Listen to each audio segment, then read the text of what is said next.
back to Mythical Inquiries. Today we're going to be introducing a couple new guests who are going to be talking about the topic and the myth as well. They are two historians that specialize in Chinese mythology. Here's Gia and McKenna. Hello, I'm McKenna. And I'm Gio.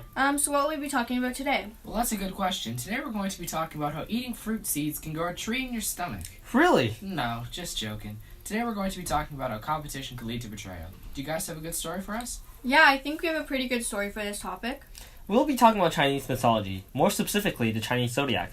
And a quick disclaimer before we get started. There are two types of zodiacs, the one that follows the sun and one that follows the moon. The solar zodiac is the one you guys are probably more familiar with. The zodiac signs change every month, and in that cycle there are signs like Scorpio, Aquarius, Aries, Leo, and so on. The zodiac we are talking about is the lunar zodiac, the zodiac that changes yearly rather than monthly. Before we start, do you guys have any questions? Yeah, I would like to know what animals there are in the yearly zodiac. Well, there's the ox, the tiger, the rabbit, the dragon, the snake, the horse. The ram, the monkey, the rooster, the dog, and the pig. Oh, well that's interesting. So what animal would I be? As well as me. What year were you guys born? We were both born in 2003. Okay, so both of you would be a ram. Final question. Is it true that the zodiac is also used to predict fortunes and personalities? Well, in the real world, this may just sound like a complete joke, but in Chinese mythology, knowing the year of when you're born can actually say a lot about you. For example, most of us here are rams, and the ram can struggle to open up to others and form new friendships according to the myths.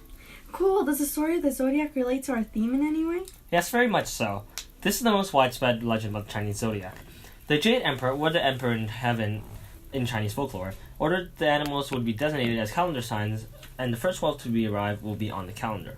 So it begins.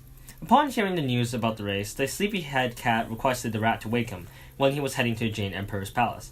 The rat promised to do so, however, on the morning of the race, the rat was so excited he left quickly without informing the cat, or so it says. Continuing on, upon arrival at the river right before the palace, the rat bumped into the ox who was resting nearby and asked the ox to help carry him across the river. The kind-hearted ox did not mind at all and carried the rat on his ears across the river. After crossing it, the rat jumped off the ox's ears and rushed to the feet of the Jade Emperor. Therefore, he took first place, followed by the ox in second. The strong tiger came next, followed by the agile rabbit, who hopped stone to stone and eventually hopped onto a floating log. The dragon was hot on his rabbit's heels and only came in fifth because he stopped to make some rain for the humans and helped the rabbit to move faster by creating a gust of wind.